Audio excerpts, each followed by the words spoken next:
Hello, everybody, and we're back. The crew is back for another LTB post game, the Mile High After Party. Let's go. Nice new fancy branding all put together. The branding even works on the vertical stream. If you're watching us over there, wherever you are watching us, please leave a like, comment. Repost if you're on Twitter. Anything helps the show, helps me, helps David, helps Mike out a whole lot. We're all very, very grateful for your support, however you want to show it. Fellas, as always, I'm going to go to you to open this thing up. And David, because you're right next to me, I'll just go right to you. What is your immediate takeaway? What is your instant reaction as we come away from the Broncos 24-17 victory over the Las Vegas Raiders? Zach, maybe I have the orange colored glasses on. I know the score is a one possession game, and I know that. Hey, we didn't cover. That's all right. But I felt like this was a dominant victory from our Denver Broncos, and we won in a way in which it was incredibly satisfying. The time of possession. That's what I care about in this game. 39 minutes and 3 seconds to 20 minutes and 57 seconds. Did we have three drives of over 8 minutes? We methodically we did. destroyed the Raiders. So that is my takeaway. Methodically destroyed them.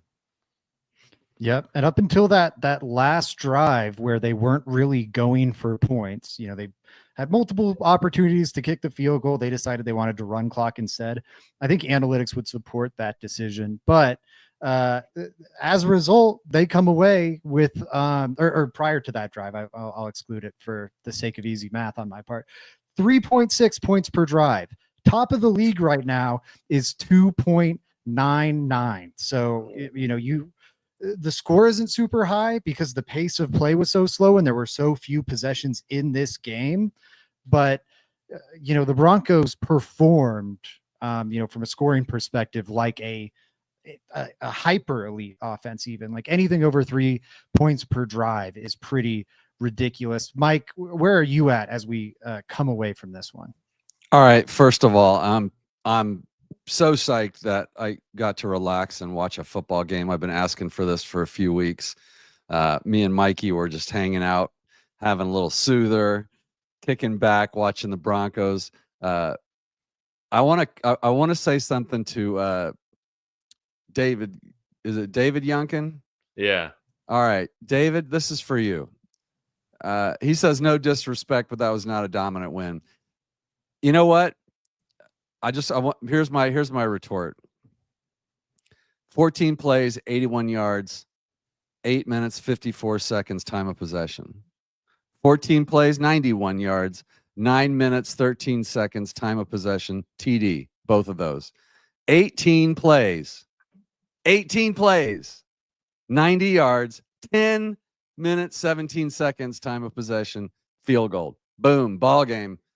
So the defense, yeah, I complained a lot about the defense. Guys, you follow me on Twitter. I know you do. You saw me be a fan. I tend to do that. But that was still a dominant performance, Zach. The Broncos played running football. They ran the ball. We're going to talk about RJ. We're going to talk about the run game. We're going to talk about the game plan. I know all that. But I said this game is going to be on with Column. I said 27-14, and just a stupid penalty by Brandon Jones, I think, screwed that up for me. But it played out kind of the way I thought. I still think I don't think it was as close as it looked. I thought we after that first drive, the Raiders didn't put anything together. They didn't really. It was that first drive, and after that first drive, I was feeling a little worried about this defense. I was too. But after that, it was all Broncos really the rest of the way. I think the Raiders put a lot of lipstick on the pig to make it look better. This was a 24-7 game in spirit and how it felt. There's an analytic account out there. There's so many, I'm going to mess up the name. But every week they put out like what were the most dominant performances of the week based on success rate, which success rate – did you have a good play or not, right? And they look at the two team success rates, and it's typically a solid representation, not of who won the game, but like how one-sided a game was. And to David Youngkin's comment, I bet that this week it's a giant bar in favor of the Denver Broncos. Like the offense just marched up and down the field. They threw the ball with ease. They ran the ball with ease. Like I want to spend a lot of time on the run game, and I think we'll do that here briefly. But just, man, I feel so great about the Broncos coming out of this one.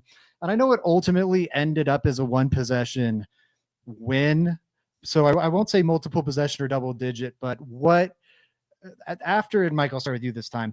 After seeing the Denver Broncos finally come away with a convincing win, a win where they didn't have to come from behind, maybe that's the right way to frame it. Do you feel at all differently about this team, or is it, hey, this is the Raiders, this is what you were supposed to do? Oh, Zach, this is why you're here. That's a great question. I'm going to say I feel better. I liked the game plan. You can only play who's in front of you. You can, beating the Raiders isn't for everybody, guys. Ask the Patriots. All right. You still got to win the games. So, this isn't a great measuring stick by any stretch, but I liked what I saw from RJ Harvey. I thought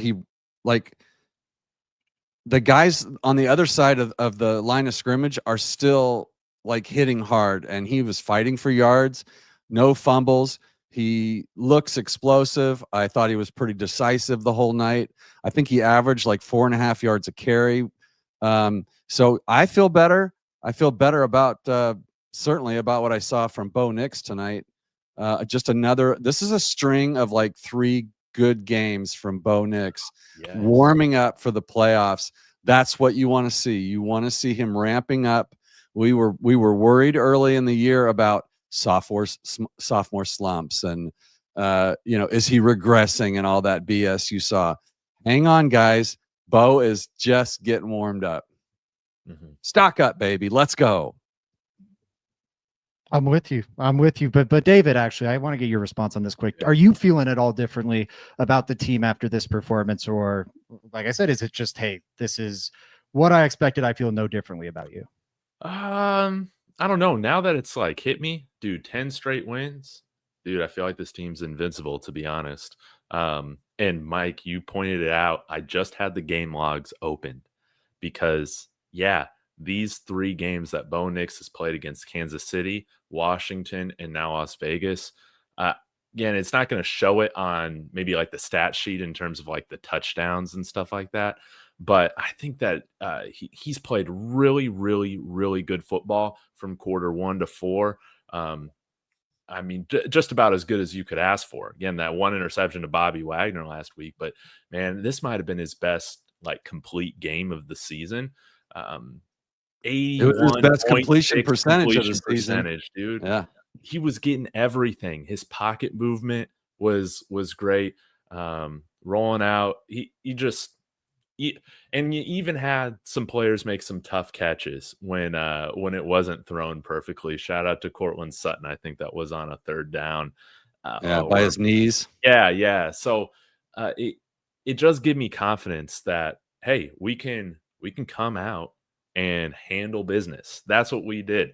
I don't care about what the score was. Past that 2-minute mark, man. We dominated. We were just being good sports. The offense carried the load again, I feel like, in this game. So, Mike? Man, this is, I guess the last point on this, Zach, for me would be this team has played up and down to its competition, and it was finally good to see. Yes, we were supposed to win this game. We should win this game by all rights. On the road, regardless, in the division. But this is a game that we should have clearly been the better team, and we didn't play with our food. We didn't have to hold our breath like Washington, that kind of stuff. So in that respect, hey, it's a good sign, right? Good teams should beat bad teams, and we should beat them by a comfortable margin. And that's exactly what they did. They did exactly what their job was tonight. Yeah, they delivered. And I am happy to see that. It was nice to have a stress-free viewing experience, it's good to see them take care of business and just, I don't know, shut a game down, dominate it. I do feel differently about this team because I do think there's something to be said for just beating up on lesser competition. And that's what this game felt like. Like it's not respected reflected, excuse me, in the final score sheet. But I was very, very impressed with what we saw out of the Broncos today, particularly the offense. Man, I guess, yeah, let's start there. Let's start with the offense in general. And as part of the offense, I got to get into RJ Harvey, who I think had his breakout performance today. But before I get into that, I'll just share, man, the offense was sick. 3.6 points per possession. Like I said, I think that is very meaningful. Like that is, I don't know, not a low level performance or what that is. Absolutely shelling a lesser team like you would want to see. That is a Alabama versus Citadel, maybe not to that extreme, but that type of like that's a great callback though. Bug meets windshield. You know, it's one of those type of. It lived up to its billing, and I am happy to see the Broncos finally do that. We know they can handle these close games. We know they consistently play up to their opponent. That's the more important thing to me.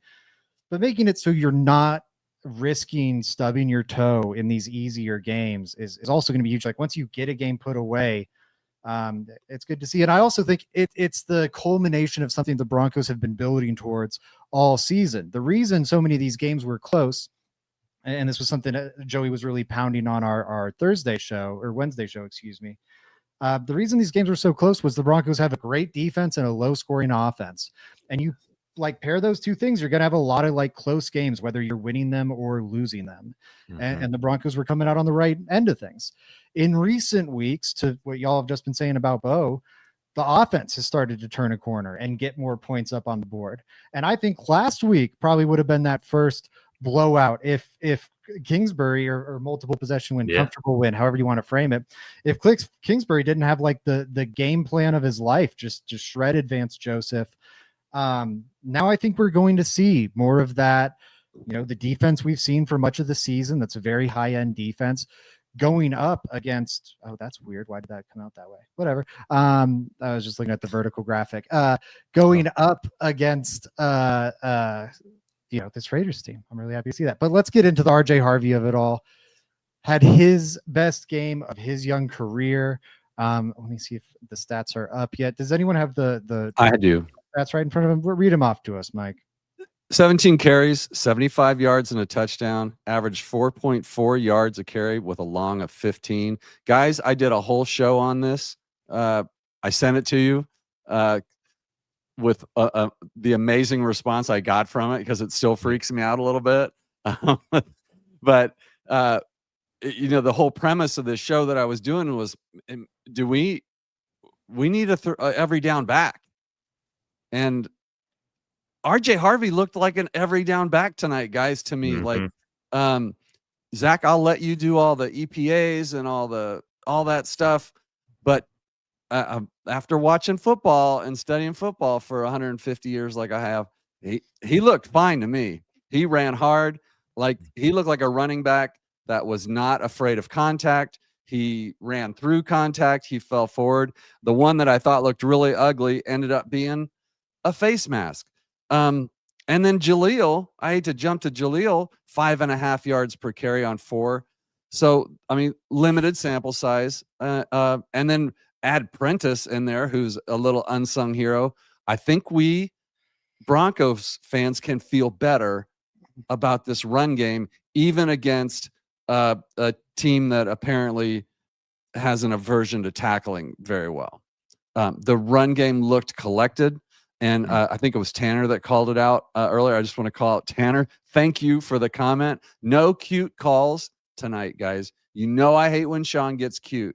He could depend on the run tonight, and it worked out by virtue of that first statement I made about those 3 drives. You don't do that passing the ball. You do that by running the ball and running the clock. And this kind of game is winnable every week for the Broncos. God, I'm on a box tonight, guys. I'm on my high horse tonight. As long as they keep getting offensive performances like that or rushing performances like that, the sky really is the limit for this Broncos attack. Bo, he's growing, and we've seen a lot over the last month. Like, I feel really great about what he's shown over the last month, but you do not want to head into the playoffs with your offense entirely resting on Bo Nix's shoulders. And against the Chiefs and against Washington, this offense was entirely on his shoulders, and he delivered. Like, I'm glad he did.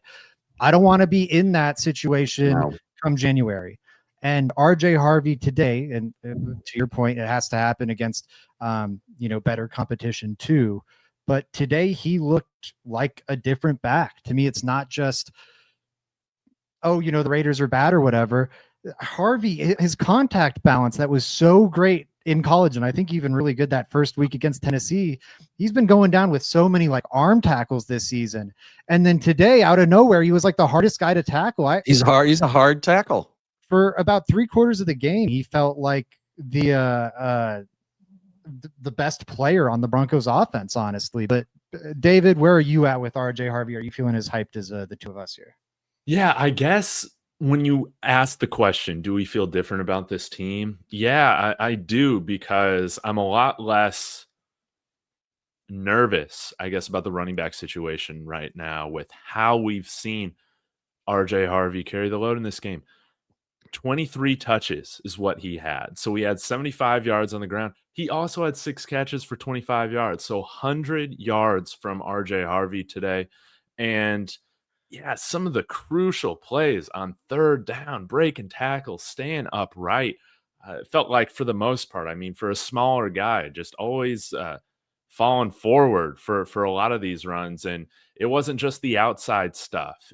He was finding the lanes, in between the tackles. And it was great to see this level of physicality from him. And also, shout out to Jaleel McLaughlin. He trucked some dude.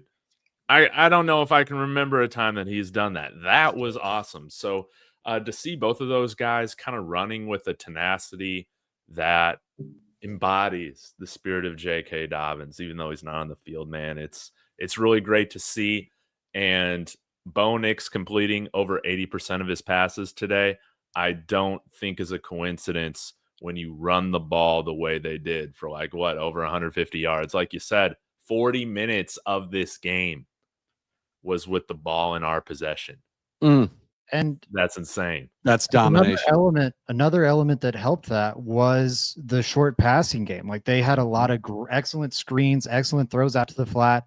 And I think Bo can lean on that a little too much, but today that wasn't the case. It was really effective. It reminded me a lot. I think it might've been DenverBroncos saying this on Twitter earlier, but it reminds me a lot of that Falcons game he had last year, where I don't think he was doing, and he had some good throws in this one. I'm not trying to take it all away from Bo. I thought it was a really good game from him, but he wasn't doing the most difficult stuff. He was taking what the defense gave him. They gave him a lot of easy answers. And that's why you get an 80% completion percentage. That's also why you get 8-minute drives. Yes, being able to lean on the run game's helpful there, but as long as it's a completed pass, that does the exact same thing to the clock. So if the Broncos can keep building on this, and it's sustained now, I think you can look at, the Cowboys game as a turning point for this offense. Right after that, yes, they play the Texans, but it's the Texans. And then you have the Raiders on a short week. That one's harder to excuse. And then you have the Chiefs game, of course, the Washington game, and then this one. It does feel to me like the offense has turned a bit of a corner. I think you get this version, where you are just marching up and down the field every single time it gets the ball. You get the ball, it feels like, if you can get this sustained rushing success. And Harvey's, the vision was better today. I thought the vision's mostly good, but sometimes he tries to bounce something he really shouldn't. Everyone's aware of that. That's one problem. And then I think the other is sometimes he'll slow himself up too much as he approaches the line, because he's like, what's the right answer? And sometimes it's better to the old coaching adage. I think it's if you're going to be raw, or if you're going to make a mistake, make it fast. And it'd be better sometimes you just Javonte Williams that thing and charge right into the wrong hole. And today he found that balance a little better, where you had the urgency in his game that I think he's needed to add more of, and also the decisiveness, the proper vision where he was finding the right running lanes. But even beyond that, and I think this is what was also so exciting, Tyler Bidet had a great rushing performance. Yes. That's what I was about to say. Yeah, Jaleel McLaughlin, who you highlighted, David, had a great rushing performance, 22 yards on 4 carries. But then Adam Prentice, I think he might actually be. I was kind of like, oh, this is not a real thing. Last week, I did not even consider the thought of like Adam Prentice being a J.K. Dobbins replacement for like these short yardage situations. And it was only 2 looks. We saw of it today, but he goes for 18 yards and 4 yards on 2 like and 1 situations. And granted, on one, the defense just was like hot napping and it was wide open. I think they might have something there where like Harvey running with more power was something too. But man, Prentice has me feeling a lot better about this run game just in general. Where you guys at with the health of this run game, Mike? I'll give it back to you here. Man, again, I saw a stat earlier tonight. I don't have it in front of me, so don't take this, for exact. But like Prentice has like 9 carries now, I think, on the season, and all but one of those has gone for a first down. Like he's just some crazy stat like that. Like, and I didn't vet it, so I don't know for sure if that's a real thing. We can get into that. Somebody in the chat, we got a shout out to the chat, guys. You guys are on fire tonight. Thank you, everybody in the chat. But yeah, run game feels better. We got to talk about Bo. We got to talk about the defense a little bit too, Zach. Really quick, yes. And before we get to that, I'll direct us to the Bo point here. But that stat you heard, it is correct. He has 7 carries this year. 6 of them go for first down. And I think we'll all remember the one that didn't. I believe it was the Jets game. You had that 3rd and 10 backed up, and they just ran like a draw. It was that's right. Play. We were so pissed off about it. They weren't even trying to convert the first down on that play. So like when they're actually trying to move the sticks, he's 6 for 6. That's pretty dark. Maybe they have found something here. That's I think exciting. They might have. David, you didn't have any business to take care of tonight? Oh yeah. Yeah. We'll cover that at the end, man. All right. Good. I just didn't want to make. I want to make sure you didn't forget. Oh yeah. All right. Yeah. Most definitely. Y'all make sure I remember at the. Yeah, I will. I will for sure. Into one of our weekly segments here. Yeah. The improvement meter. Wait, why is it not loading? There we go. Is it? It was there for a second. There we go. Let's go. Okay, my thing's just lagging. All right. What are I got in the vertical one's messed up. I'll fix that later. Whatever. We'll do it live. Thoughts great. On Bo Nix and Sean Payton, the improvement meter. David, I can tell you got some takes on this. How are you feeling about this coach quarterback tandem? Dude, I love it, man. I don't feel like we made I don't really feel like we made really any dumb decisions. Well, actually, one. So Sean Payton is even. He's even where he's been at because, dude, low scoring game. Just punt the ball there at the end of the first half. Like that's we kind of got away with it, you know. Granted, I do think maybe I'm in the minority here. I did give Troy Franklin the first down there, man. Like it was a fine play call that was executed, but I guess a little bobble or whatever. Punt the ball there, dude. That's fine. But what I really loved is, Sean Payton didn't get greedy there at the end. We had a good 4th and manageable situation there at the end of the game. We ran it, and then the next time we got stopped, we had ran all the clock out to seal this game. Make sure you kick that field goal to make sure that it's a 3-possession game at that point. So the game plan, much better than what we saw against the Raiders a few weeks ago. Bo Nix, he was on it. He was a fantastic game manager today. And when Bo Nix is on it as a game manager, I feel like we pretty much win every game. So I really, really loved his performance today. He played within himself, within the offense. And like you said, he was getting a lot of easy answers to the test, and he was very okay with that. He didn't get greedy. Yeah, when you get an easy test, like if you got an easy professor, just get the A, get out of there. You don't have to do Exactly. triple backflips to like impress them or whatever. Just get out of Dodge with the easy grade. That's why you're taking the class. I like this comment from Tanner really quick. I'll just try and grab some comments saying feeding Courtland over Franklin made a difference. And the consistency, fully agree there. Loved seeing Courtland have a big day. He became the sixth most receiving yards in Broncos history after his performance day. So shout out Courtland for that. I'm loving what we're seeing from Bo in this passing game. It just feels like the game has slowed down for him some. I think you're consistently seeing him work through some of his reads, which makes me happy. The offense that Payton ran today, I just thought it was well called. They didn't get away from the run game. They just kind of grinded this thing out, which is exactly what the game called for. I feel so good about Bo Nix in this offense right now. The lesson I've learned this year is, at least going into year 3, I'm going to be pessimistic about the September offense. I'm expecting the September offense to piss me off at this point. It's happened 3 years in a row now. Even before Bo got here, I'm sure I'm going to be annoyed next September and they'll drop a game they shouldn't. And some people in Broncos country are going to be chicken littling, and it'll all pan out. But right now he is dealing. Like I just thought, man, I'm so happy to see a Broncos quarterback playing like this. Mike, where are you on the Sean Payton Bo Nix improvement meter? Well, I'm glad you mentioned September, Zach, because that was the last time the Broncos lost a football game. September. Let's go, baby. So that's just crazy. And Bo Nix tied Dan Marino for 5th most wins by a quarterback in their first 2 seasons. Thank you, Bo Nix. Let me do Sean first, though. I was the only time I was really upset with him tonight was the 4th down play instead of taking the field goal. I think Zach, you said that was the right decision. I can explain that. I'm sure it was based on a lot of things, but emotionally at the time, I was like, a field goal here literally makes this a 3-score game. Game's over. That one. Yeah. Yeah. And then they went for it and ended up kicking the field goal anyway. So that would have been my only fault for him. But you also have to treat Sean Payton as the offensive coordinator. And he was dealing tonight.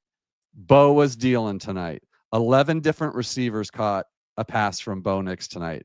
I think in the first half, he had 10 already. If we had more receivers on the roster, he probably would have had more. He probably threw a pass to everybody that's even eligible to catch one, which is an exaggeration. But stock up a little. I'll give Sean a little bit of on the improvement meter just because of the offensive plan.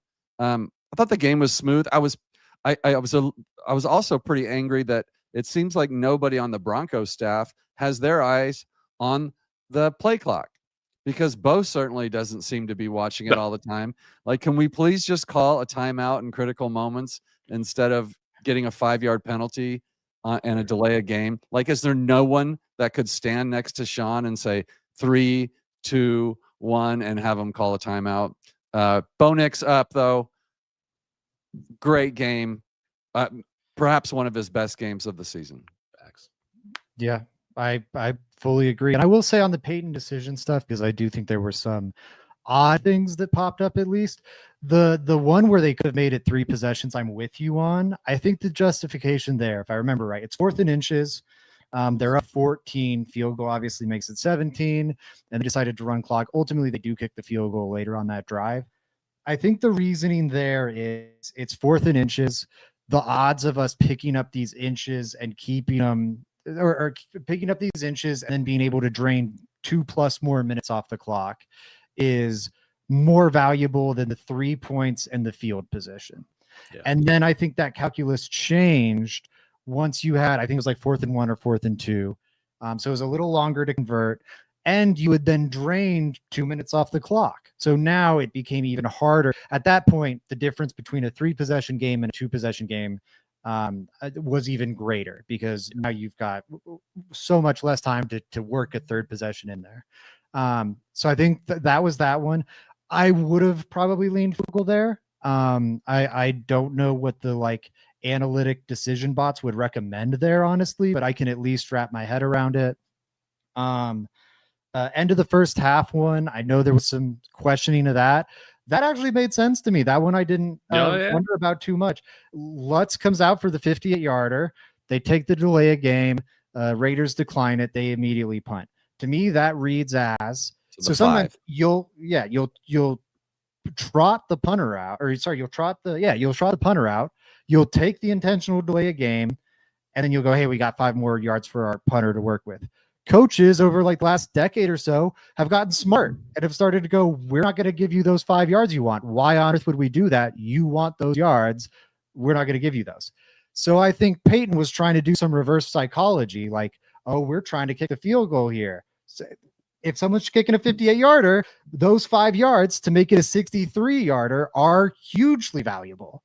So there was no urgency from the Broncos lining up on that field goal. They trotted out late. Like, there's 3 you are aware of needing a timeout there. I just, and he even said as much coming back from the halftime when they like interviewed him on the field. He said it was intentional, and I'm inclined to believe him because it makes sense. The last one I'll talk about, going for it late rather than just taking the field goal to make it a 13-point game. They didn't convert. It was a 10-point game. Raiders drive down, get a field goal. I think in that case, they need 2 scoring drives here anyways. And we can either, punch it up the gut, run out the clock, and just win the game right here because we've been running all over them all game long, or we can kick the field goal, make it a 13-point game, kick it off to them, give them the ball 20 yards closer to our end zone, and it's still a 2-possession game. So at that point, the field goal is not doing a whole lot for you. They're probably going to need the exact same yardage, whether or not you get the field goal or go for it or whatever.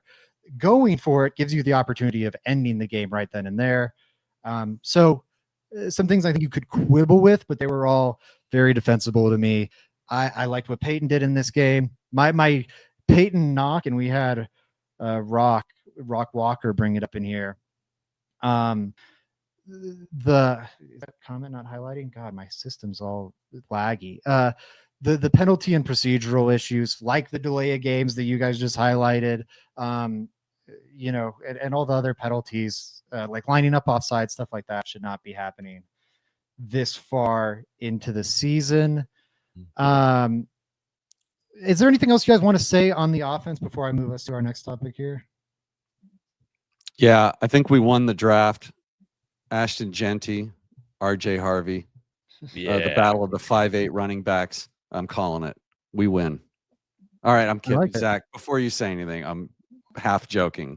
I'm happy we have him at pick 60, by the way. So great value. And then I'll say Pat Bryant, actually, I reminded myself of one last thing I wanted it on. Great game by him. Great set of games by him. It seems like he's breaking out over the last month or so. I think they've really found something with him. He moves better than I thought he would at the NFL level. Shiftier, quicker. And then the hands and the physicality, the stuff you knew you were going to get with him. He's fully delivered on the promise there. I think they found something, and credit to Sean Payton. Anything you guys want to add on Pat Bryant? Did you see the move Pat Bryant put on one of his catches? Like, he made 3 pretty difficult catches. This is my 4th week in a row saying these words. Pat Bryant has the best hands on the Broncos, except for maybe Tillman.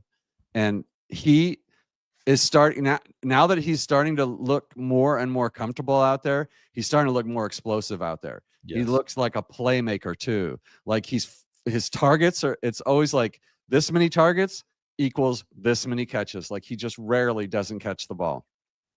And Sutton, who had a great game, had his usual catches one below his knees, which is really hard to do for all of you that have played football, and then drops one that Bo just dropped a dime on him on the sidelines for a first down we needed and went right through his hands. So It's nice to have Pat Bryant on this team. I agree with you. I don't think I would say this is a breakout game, but it's a breakout quarter of the season.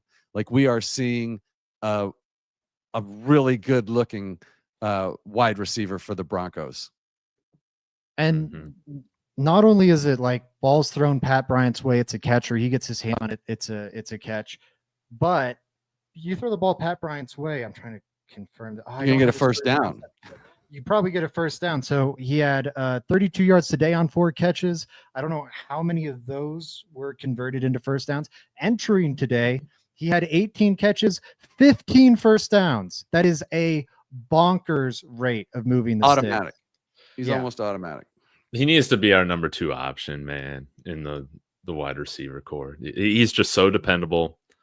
And I think him and Troy both had 4 targets today. But again, just making the most. Troy had 3. So he was our second target wide receiver today. Troy had 3 catches on 4 targets. Sorry to. Catches, targets might be. Yeah. No, it's all good. Kids say it might be. Yeah, let's continue to integrate him more into this offense, man. I could not say better myself, David. I think he needs a bigger role. I'll throw it to you on this next one. Last year, this Denver Broncos defense kind of sputtered down the stretch, and I think that sputtering was a big part of the reason they closed the season a lot colder than they wanted to, and had to really wait till week 18 to lock up that playoff spot. This year, after the bye week, rough game against Mariota and the Commanders, pretty rough first drive against the Raiders, and then they locked in, and the Raiders didn't get another point on the board until the game was out of reach. David, did they find themselves in this one? Has the defense refound itself? Is this, hey man, bro, this is the great Vance Joseph defense. They're rolling. That Commanders game was an aberration. Or should we be a little worried that last year might repeat itself? Nah, it's neither of these answers. Okay, defense didn't have their best game. I'm not stressing it one bit. They still played very, very good, very darn good. And that was like what we'd consider like an off game for like one of the best defenses in the NFL. You know, we just we let a couple things go. I was telling David at the beginning of the stream in my comment, we were just being good sports, you know, letting them score. But man, I wanted to shout out Riley Moss. I was really hoping to do that. I'm like, man, we didn't hear from him all game. Maybe he was expecting safety help over the top, man. I ain't giving that to him. You know, there's always that one play from Riley Moss, man. You know, even in a dominant win. But yeah, ultimately, hey, the Raiders scored more points than I thought. Dude, I'm losing no sleep over this defense whatsoever. And realistically, that looked like some sort of 3 look or something like that. At the very least, Riley Moss had outside leverage on his man. It's a post route.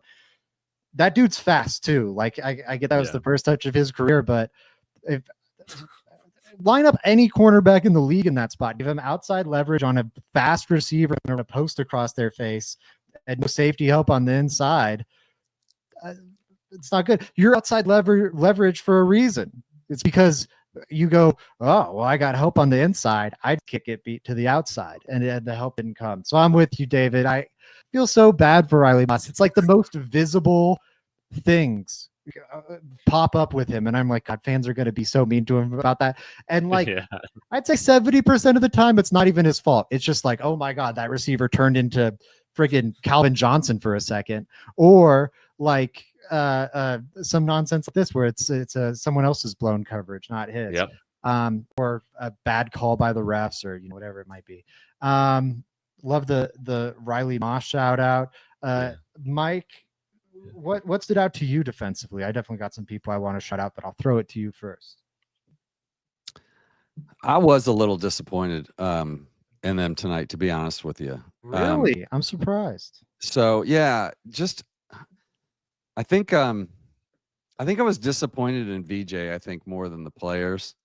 The bend don't break thing, with the way our offense was playing, it worked. It worked to a T. But it just, here's the one thing, Zach. Here it is in a bottom line. And this is just this isn't backed up by anything like a stat or a history, but it feels like every time the Broncos step up their game offensively, the defense falls back.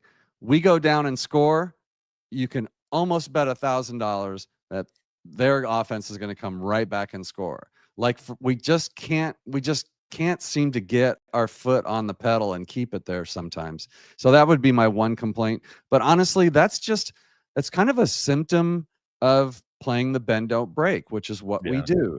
We take that's kind of accurate. So what we hope to do is we get them in 3rd and long and then just go after them and not give up, an 80-yard touchdown. So it's risky. And so if they can play quick game and they can pick up first downs, that kind of style of defense lends itself to teams getting down towards the red zone.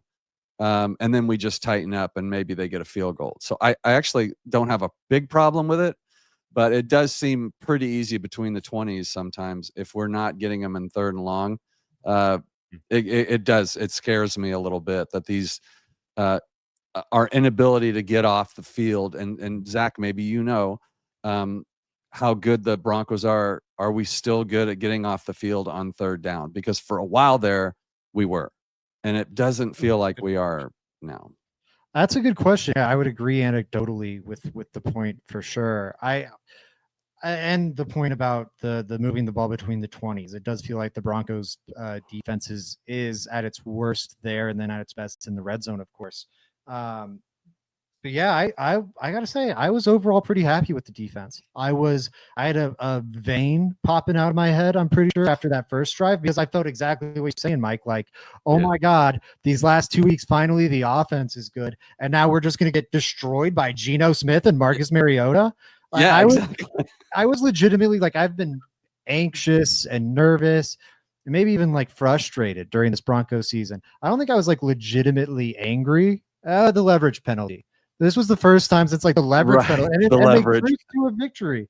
But this was the first time since then that I've been like legitimately angry at something that was happening in the game, because I was just baffled by where did this great defense go. And then I think it showed up the rest of the way. I wish I had the stats right in front of me, but it was something like, after allowing 5 first downs on that first drive, they allowed 5 the rest of the game up until garbage time. And then, the Raiders end up with 17 points in this one. I'm annoyed they scored that much. I wish it was just a 24/7 thing. But I will say the 10 points they scored in the last quarter, don't weigh that heavy on me. It felt to the me essence of garbage time. Yeah. And absolutely. So I feel pretty. I'm optimistic about what we saw today. I think we finally saw. I guess we saw it in the Cowboys game and then maybe in the Bengals game too. But it was another showing of okay, the offense came to play and the defense came to play today, and the special teams came to play. And the special teams. Let's talk about the. We haven't had to talk about special teams for a while. It's all we talked about for a few weeks. It was our Achilles heel. We had concerns about offense, but we were scared to death of our special teams. And rizzied. We were getting rizzied. I mean, we were starting to come up with all the sayings to get rid, this kind of stuff. But hey, they're scoring points. They're doing their job. There were a few gaffes, as there always are, but overall, this was a team win, Zach. This is what you want to see heading into the playoffs. I'm seeing, I guess, and just the last point on the defense, I guess I do kind of maybe change my mind a little bit. I think I was just so frustrated after that first drive that it just lingered with me the whole game. So I kind of like that preconceived notion, like, God, we can't stop these guys. But we actually pretty much stopped them the rest of the game until, as my good friend David liked to call it, what is it? Trash time or garbage time? Yeah. So, David? Yeah. We were just playing out there to, finish out the game, man. We were being good sports. That's really just kind of how I see it. Poor Riley Moss, though. Yeah. I just want one week where I don't have to talk about Riley Moss getting burned, but I think that one was safety help blew that. Yeah. And Pat Surtain had 2 or 3 pass interference calls against him tonight. So great game from him though. But it looks like they're laying off. The refs are laying off of one player and just transferring those penalties to another. Yes. Yeah. I'll say shout out to T Fishes for this observation, saying thank LJH for the Smitty's resurgence. I can't believe this, but I think he's kind of right. I think that's kind of now. I think that might be correlation, not causation. But I would say I think the special teams unit really turned around after they. Yeah, let's go with causation, man. I like that. Little Jordan Humphrey being a good luck charm. I'm for that. Imagine if A.T. Perry had been out there. Dude, exactly. Well, he's not letting that one on the sideline go through his hands and hit him in the face like Troy Franklin. Tell you that.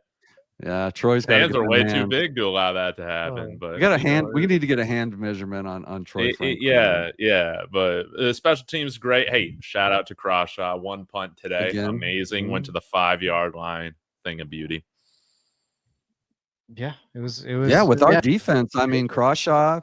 The combination of our defense and Crawshaw is kind of lethal because, driving 95 yards on the Broncos defense still is tough to do. And it makes the clock run a lot. If we can run the clock, run the ball, and then pin teams down there, it's a good formula, guys. I guess I'm pretty excited overall. Over everything for this game, especially because I hate the Raiders so damn much. And I have family and friends around me that are Raiders fans, and I can't wait to see them tomorrow. All right. Now is when I ask you guys, did I miss anything before we get to our stars of the game? One thing I know personally that I missed, and I want to throw out there, the Broncos are on a 10-game winning streak that is tied for the third long. Actually, I think it's on its own. It's either tied or on its own as the third longest streak in team history. And that's whether you look at it by regular season only, which I think is a little less impressive because if you lose in the playoffs, that doesn't count against your win streak and you can pick it up the next season. Like the Broncos have a 17 game. Like so over two seasons. Yeah. The record is 17 because it's like the end of the 2012 and the start of the 2013 season. To me, like that's great. 17 games in a row. It's more impressive to me if you do the regular season plus playoffs one. And either way, you want to count it regular season only or regular season plus playoffs at 10 games. This is tied or on its own. Again, I forgot that detail. The third longest win streak the Broncos have ever experienced. 1998 to 99. Obviously, they got off to that 14-0 start is the longest. Oh, was it 14? I thought it was 13. Wow. 14-0. You probably remember better than me. Wow. Because I'm old. I just looked it up. I could be wrong. But that's number one. And I think number 2 is 11. So with a win against the, I just pulled it up right here. Packers. Get it in front of me. Yeah, if they beat the Packers, that might be enough to, okay, so regular season only, this is tied for third at 10.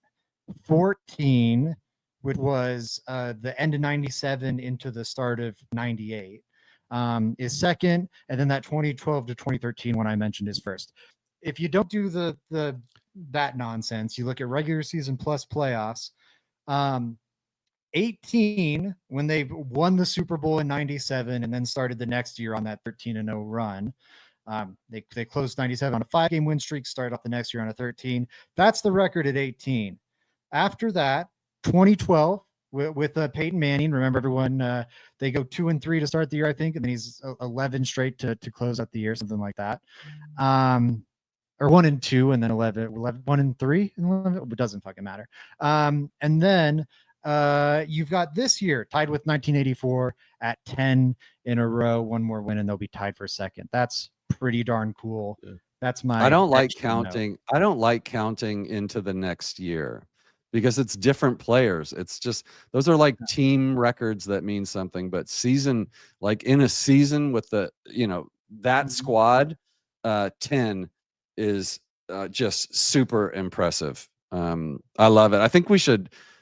Zach, we've got our updated AFC standings now that we should probably hit before. Hit it.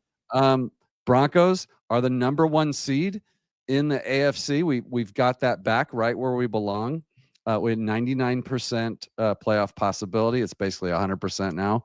And we own every tiebreak against the number 2 Patriots now. By virtue of beating the Raiders today, we now beat them because of common opponents, if that's the right word. Jags beat up on the Colts today. And of course, tragic. Everybody saw that with Daniel Jones. So the Jags are in the driver's seat there. Steelers is the other division or winner. And then the Bills came back and won, so they're still at 5. Chargers 6. Colts hanging on at 7, but Texans, I think, are going to overtake that. So go Texans tonight. But there's your new latest AFC playoff standings, guys. Broncos are the best. Boom. It's pretty awesome. Yeah, looking at the playoff picture right now, you got Broncos 1, yeah, Patriots. And really, it's a 2-team race for the 1 seed now. It looks like the Jags have an outside chance, but really it's Broncos Patriots. So everyone in Broncos country should be a big Patriots hater the rest of the way this regular season. Yeah. David, any closing notes you want to hit before we get to our stars of the game? No. Can I get to our stars of the game? Yeah, let's start us off. David's got to get out of here. He's like, let's go. Oh shoot, do you? My bad, David. Don't stress. I didn't know that. Who's your star of the game? I didn't know we had a time. Dude, star of the game has to be RJ Harvey, baby. He added the element to this offense that we've been dying to see ever since J.K. Dobbins sadly got hit, dropped, tackled. The way he was running through contact, the way he was bouncing off of big hits. I mean, he really is looking like a guy who can be a feature back in the NFL. And we finally, I think, saw that today. So very, very exciting for RJ Harvey. There is not anymore, guys, any doubts I have about his game. We've seen him take great steps in pass protection. We've seen him become a dependable receiver. And we're seeing the flashes of when his vision is on.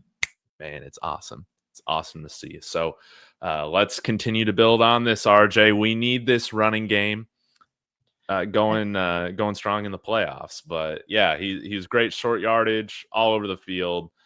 He converted a handful of third downs for us that did not look like they were going to be conversions. So shout out to RJ Harvey. I love you, RJ Harvey. It's been great. I was really starting to get a little worried about what we were seeing from him as a runner. Felt great about the pass game stuff, but was worried about what we were maybe seeing from him as a runner. And today alleviated a lot of that. I think you can. Now we have to see it sustained. We have to see it against better competition. But I don't think that's a huge leap to get there necessarily, because and running back's position, I think you typically hit the ground running, but this felt like a guy who the game had slowed down for him, where he was hitting the right hole more consistently. He was reading it out correctly. It didn't feel like it was moving. I talked about his hesitancy getting up to the line sometimes. That was a lot less present in this one, which I think shows the game's maybe not moving too fast for him anymore. And the physicality of the game, like I think that's the area where he was maybe lagging behind his college tape the most. Like he would bust or break tackles and run over guys and was like a shockingly physical runner for his weight. And that had not translated the first 13 weeks of the season. And today you have him like just shaking off Raiders players and just like there was the one on the first drive that everyone's going to think about. But there were multiple where like he'd get a hard hit like right at the line gain. Like you could hear the pads crack or the helmet crack, whatever it was. You heard some sort of crack and he's powering over the defender and getting the conversion anyways. And that's something I don't think he was getting earlier in the season. He was going down a little too easy. So great game. And I think a reason to believe it's a jumping point for him, or a jumping off point. Yeah, he really today gave me DeAndre Swift vibes, man. Like he really did. I know that they're around like similarly kind of built, but yeah, like his tough running was very DeAndre Swift-esque. I'm with it. Mike, anything you want to give us on RJ Harvey, and then why don't you tell us your star of the game? Yeah, I mean, David hit it all on the head. You both did. I mean, right from the get-go with that crappy little play that was looked like it was going to lose 5 yards that RJ turned into a first down. From then on, you're right. It was like he was moving the pile. So no, I love that pick. He was mine. I'll have to go with my number 2. Ooh, and who is that, Mike? It's Bo Nix. Yes. It's Bo. It has to be. And honestly, RJ was just going to be mine because I thought for sure David was going to take Bo. But they're both deserving. Bo Nix, 81.6 completion percentage, the highest of his career ever. He was slinging it. When Bo starts slinging it, man, I don't worry about where the ball's going when he throws it. Like, I just feel like I didn't see one ball thrown right to a defender tonight that they didn't catch. Like, he threw into some tight windows. He played a great ball game. He took 3 sacks, but honestly, 2 of those sacks were, quote, can anybody see my quotes? Smart sacks. Like, Yeah. this was, protect the ball. And he's never lost to the Las Vegas Raiders. So just for that alone, he's never lost to the Raiders. He gets my MVP vote, game ball, whatever we're calling it, my shiny star. We don't win the game without him. We win the game with him. I love it. What do you think about Bo? I know we already talked about it some, Dave, but anything you want to add on Bo here? Franchise quarterback, baby. Franchise Another baby. game in the books looking like a franchise quarterback. Are we ready for that? Is he our franchise quarterback, guys? I need to get to the end of this year before I'm declaring anything. I feel better and better about that evaluation, though. I'll say the fact that he has turned it around in the second half of this season. I think I've always thought, or not always, but I guess since midway of last year or something, I've thought that he's got the right stuff, right makeup to continue to learn. Like, he's got the necessary tools and traits and ability, and I think he's got the necessary mental components to like continue to improve, because Drew Lock's a great athlete, but he could never improve. He's the same dude now that he was as a freshman in Missouri, and probably as he was as a high schooler, frankly. Bo Nix has constantly improved throughout his collegiate career, and now throughout his NFL career. Needs to figure out the slow starts, but like I wanted the footwork. Like, there's a lot of things he needs to, and I mean slow starts to the season. We've only seen 2 of those. Oh, okay. I was going to say, I think he's figured out the slow start stuff. No, they're starting a lot harder. I want to see him just like start the season rolling next time, and that'll alleviate another big hunk of anxiety. He needs to keep growing and improving, but it's trending towards franchise quarterback right now. Like, he's looking like the dude. I'm really, really happy with what we're seeing, but I wasn't going to throw in the towel when he struggled for the first half of this season. So I'll continue to sit on the fence and ask for a little more. Yeah. You're not going to crown him yet. You're not going to throw in the towel either. And I apologize, Zach. It's not, you missed last week. So I was driving. Now I'm like, I got to hand the keys over and quit asking the questions. It's not my job. No, I got the easy job tonight. I'm just watching this chat being on fire over here. It's awesome. Let's go. Yeah. Shout out to everyone in the chat. They're blowing it up. And I was going to say something. But yeah, feeling good about Bo overall. And I will say, like, I'm on offense. I really think he'll get there. I think now it's just a question of like when. And then hopefully what we're seeing right now, this latest Turner, he's corner he's turned, excuse me, is a big one. And this is him taking that leap towards franchise quarterback. My star of the game. Yeah. My star of the game, Nik Bonitto. What was that? Nik Bonitto had a slow start to things this year, or not a slow start, a slow last few weeks. Teams have been shifting a lot of their protections towards him. Like, he was on pace. Everyone paying attention to Myles Garrett through like 7 weeks or whatever. It was Nik Bonitto who was on pace to break the NFL sack record. Obviously, that's no longer the case, but still having a great year. Broke his sack drought this week as he got 2 sacks. I'm trying to see how many games he went without a sack. Had the sack last week against Jaden Daniels, and then So he had 2.5 total over his last 6 games entering this one, which, that's nothing to laugh at, but wasn't the crazy hot pace he had started the season out on. Gets another multi-sack performance here against the Raiders. That gets him up to 12.5 in a season. That's a 25 or 26, excuse me, over a 2-season span.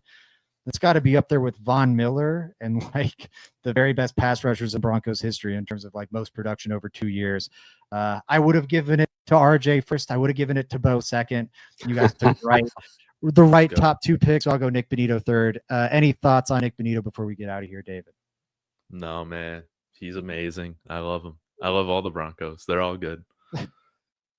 Yeah, man. Shout out Zach for taking the leftovers on that one, because the 2 MVPs of the game were so obvious. So yeah, appreciate you taking one for us. But yeah, Nik Bonitto definitely deserving. Good game, and I guess the one thing that stood out to me was how the Raiders their game plan revolved around not letting our pass rushers affect the game. Yeah. They tried to copy Mariota and that game plan with the quick pass and the run, and just they really weren't taking very many shots because they didn't want to hold the ball. I mean, earlier in the game, even the TV guys were smart enough to put a stat up there where he was getting rid of the ball in like 2.5 seconds, 2.12 seconds or whatever it was. So yeah, shout out Bonitto and Zach. I thought Zach Allen had another really strong game, and Roach had a strong game. No DJ Jones tonight, so shout out to the D line. I mean, it looked like they were going to run the ball over, so they only averaged 3 yards a carry tonight. So they actually tightened up when they needed to. Good stuff. David, why don't you get us out of here with your message, and then we'll tell everybody where to follow you. Dude, you guys are the best, guys. I love Broncos country. I love you all so much. You guys are what makes this fun. Hey, shout out really quick, Kalshi, baby. Kalshi, hey, the refs screwed us on us covering the spread, but that's okay. We can go get it next week against Green Bay. Use that code DTB. Get a $10 bonus when you deposit $10, okay? Kalshi is the #1 place to trade for sports and on random stuff like the weather and gold, if you care about that. Kalshi, love you guys. David Talks Broncos, YouTube, David Talks Sports, Instagram, YouTube, Twitter. Please follow me, but more importantly, follow my friends, guys. They're putting out great Broncos content. Thank you very much, David. Mike, and please, everybody watching on my channel, do go support David on whatever social media you prefer, whatever streaming platform you prefer. David Talks Broncos, David Talks Buffs, David Talks Sports. Mike, where can they find all your amazing work, my man? Man, first of all, Zach, thanks so much for hosting this every week and putting in the work. I had to cover your ass a couple times, and it's a lot of work and a lot of pressure. So bang up job. It's great to have the host back. But I guess a little breaking news for some of you. We do have a rebrand over at Mic'd Up. Mic'd Up is a show that I do during the off season, where I'll bring David in, or I'll bring Ryan Edwards, or I'll bring Zach against DMAC or whatever. You guys have both been on it. Mm-hmm. And we have like these little battles, and we have trivia, and we do all that. Those shows take like 2-3 days to put together. Can't do it during the season. And so it turned out that Mic'd Up is just like a certain type of episode. I've been thinking about rebranding for about a year now. And so yeah, it's Mile High Monsters. You can find me on YouTube. You're already subscribed, so thank you for that. But yeah, at Mile High Monster, Denver Broncos, it'll pop right up there for you. Appreciate you to come over, like the channel. These guys are on all the time anyway. So we'd love to have you on all of our channels. And then of course on Twitter. Hey, I just broke 1,500 on Twitter. And I'm right at 1,500 on YouTube. It's a competition with myself. So I love it. And just shout out to both of my guys, Zach and Dave, for another undefeated episode of the Mile High after party, baby. Let's go. They don't lose with us. They don't. They haven't. The first episode of the three of us lines up with the win streak. So shout out to us. We'll take all the credit. Absolutely. We'll be back here with Altitude Adjustment Tuesday night. Let's Talk Broncos will return on Wednesday night. I believe we'll have a full crew. So me, Joey, and Bree. Everyone, support Mike, Mile High Monster, support David. Again, really appreciate that. And please support us at letstalkbroncos.com. Or our YouTube channel everywhere. Man, my schedule's been a mess over the last month or two. Should have an article coming back out in this week for people that have been getting on me about that. Working on a pretty in-depth free agency preview, Broncos free agency preview. Oh, nice. Good. About the 22 free agents the Broncos have. Not who they should sign. That will come once we know who the actual free agents are. But we know the 22 free agents the Broncos have on roster. I'm going nittier, grittier than anyone else out there on the free agent outlook. So stay tuned for that. Until next time, everybody, though, let's go Broncos. It's time for a playoff push. Let's go Broncos. First place, baby.